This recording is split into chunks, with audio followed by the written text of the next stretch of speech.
నమస్తే, welcome to 99 TV time to ask ప్రోగ్రామ్కి స్వాగతం. సీనియర్ జర్నలిస్ట్ సాయికృష్ణ గారితో. నమస్తే సాయికృష్ణ గారు. నమస్తే అండి.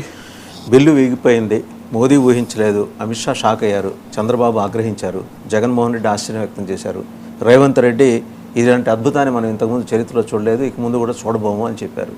ఇన్ని రియాక్షన్స్, డిఫరెంట్ వేరియేషన్స్ చూశారు కదా. ఇన్ఫ్యాక్ట్ దేశం ఊహించలే, వీళ్ళందరూ సంగతి పక్కన పెడితే దేశం ఊహించలేదు ఇది వీగిపోతుంది. కానీ టెక్నికల్గా రాహుల్ గాంధీ వీళ్ళందరికన్నా ఆయన జ్ఞాననేత్రం ఇచ్చుకుని ముందరే ఊహించాడు ఇది వీగిపోతుందని. ఎస్, యాక్చువల్లీ ఇప్పుడు మహిళా రిజర్వేషన్ల గురించి మనము ఇది దశాబ్దాలుగా మాట్లాడుతున్నదే. 1996లో మొదటిసారి బిల్లుని తీసుకురావడము, 98లో, 99, 2002, 2003, 2008లో ఇంట్రొడ్యూస్ చేశారు. 2010లో రాజ్యసభలో పాస్ అయింది. అప్పటి వరకు ఎక్కడ పాస్ కాలేదు. ఎన్డీఏ గవర్నమెంట్ అప్పుడు వాజ్పేయి గారు ప్రధానిగా ఉన్నప్పుడు 4 సార్లు దీన్ని అటెంప్ట్ చేసే ప్రయత్నం చేశారు.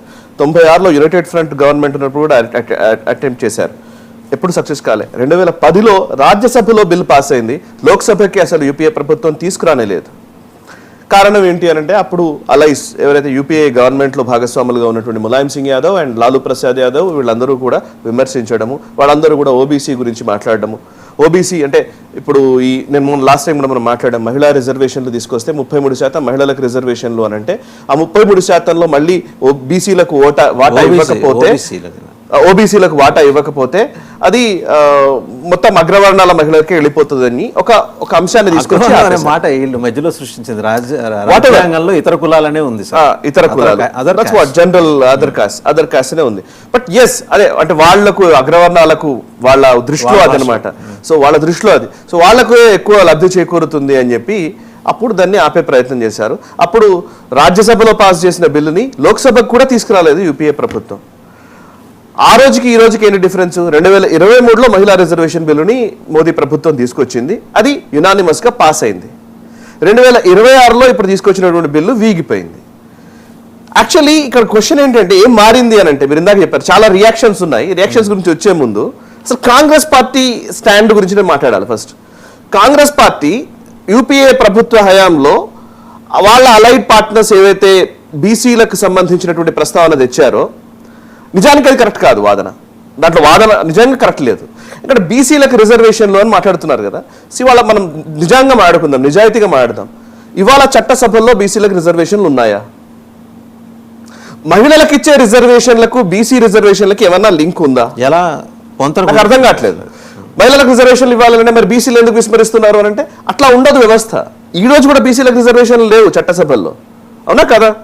90s లో పివి నరసింహారావు గారు ప్రధానిగా ఉన్నప్పుడు పార్టీలు ఇచ్చుకుంటున్నాయి కానీ కాన్స్టిట్యూషన్ లో లేదు కదా. కాన్స్టిట్యూషన్ ప్రకారం రిజర్వ్డ్ సీట్స్ లేవు కదా. ఎస్సీలకు ఇన్ని సీట్లు ఉండాలి, SC reserved seats, ST reserved seats ఉన్నట్టుగానే ఇప్పుడు మహిళలకు కూడా రిజర్వ్డ్ సీట్స్ రాబోతున్నాయి, రైట్?